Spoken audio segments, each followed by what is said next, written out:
కడప జిల్లా పులివెందులలో డీఎస్సీలో అక్రమాలు జరిగాయంటూ ఆరోపిస్తూ వైసీపీ చేపట్టిన భారీ ర్యాలీ తీవ్ర ఉద్రిక్తతకు దారితీస్తుంది.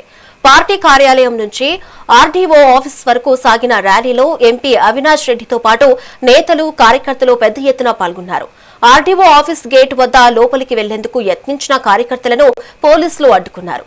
ఈ సందర్భంగా ప్రభుత్వంపై ఎంపీ అవినాష్ రెడ్డి తీవ్ర స్థాయిలో విరుచుకుపడ్డారు. డీఎస్సీపై సీబీఐ విచారణ జరిపించాలని డిమాండ్ చేశారు.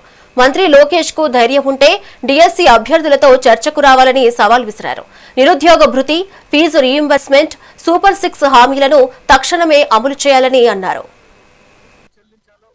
ఇంజనీరింగ్ కాలేజీలకు, డిగ్రీ కాలేజీలకు ఏదైతే ఫీజు రీయింబర్స్మెంట్ బకాయిలు ఈ ప్రభుత్వం చెల్లించాలో తక్షణమే ఆ ఫీజు రీయింబర్స్మెంట్ బకాయిలు చెల్లించాలనే డిమాండ్తో ఏదైతే వైఎస్ఆర్ కాంగ్రెస్ పార్టీ ర్యాలీ చేపట్టిందో ఇవాళ ఎన్ని ఆంక్షలు పెట్టినప్పటికీ కూడా వేలాది మంది యువత ఈ ర్యాలీలో పాల్గొని ఈ ర్యాలీని విజయవంతం చేశారు.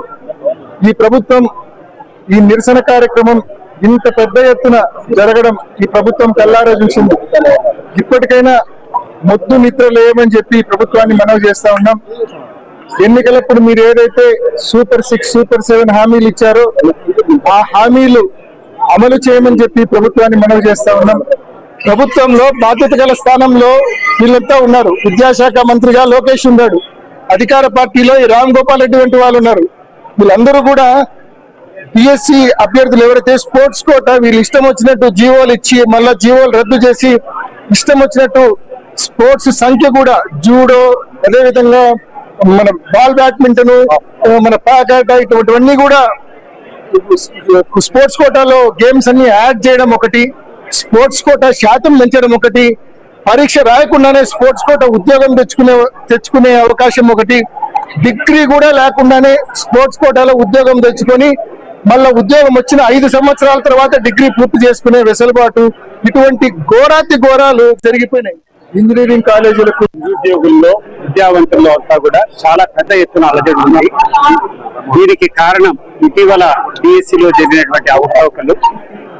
అర్హత కలిగినటువంటి వ్యక్తులు, ఎంతో కష్టపడి ఈ పరీక్షల కోసం ప్రిపేర్ అయినటువంటి వ్యక్తులందరినీ కూడా పక్కన పెట్టి వాళ్ళకు కావలసినటువంటి వాళ్లకు అడ్డదారుల్లో డబ్బులు తీసుకొని ఈరోజు ఈ డిఎస్సి ద్వారా అనేక మందికి ఉద్యోగాలు ఇవ్వడం జరిగింది.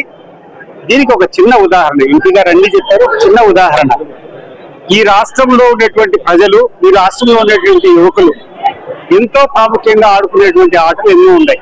క్రికెట్ ఆడుకుంటారు, ఫుట్బాల్ ఆడుకుంటారు, వాలీబాల్ ఆడుకుంటారు, హాకీ ఆడతారు. కానీ ఏ గ్రామంలో కూడా ఆడినటువంటి ఆట జూడో, ఆ తర్వాత సాఫ్ట్ బాల్ బ్యాడ్మింటన్ అంటే మర్చిపోయి ఎప్పుడో కొన్ని 30 సంవత్సరాలు అయింటది బాల్ బ్యాడ్మింటన్ అనేటువంటి ఆట ర్యాకెట్ పట్టుకుని. మరి ఈ రోజు ఈ జూడో రాష్ట్ర స్థాయిలో ఉన్నటువంటి జూడో అకాడమీ దానికి చైర్మన్ గా ఉన్నటువంటి వ్యక్తి, ఆ తర్వాత బేస్బాల్, సాఫ్ట్ బాల్ ఉన్నటువంటి వ్యక్తులు, ఒకడు పూనా రవికుమారు, ఒకడు విశాఖపట్నం ఎంపీ భరత్. ఈ భరత్ వచ్చి సాక్షాత్తు లోకేష్ గారి తోడల్లుడు. నిరుద్యోగుల్లో, విద్యావంతుల్లో అంతా కూడా చాలా పెద్ద ఎత్తున అలజడి ఉంది.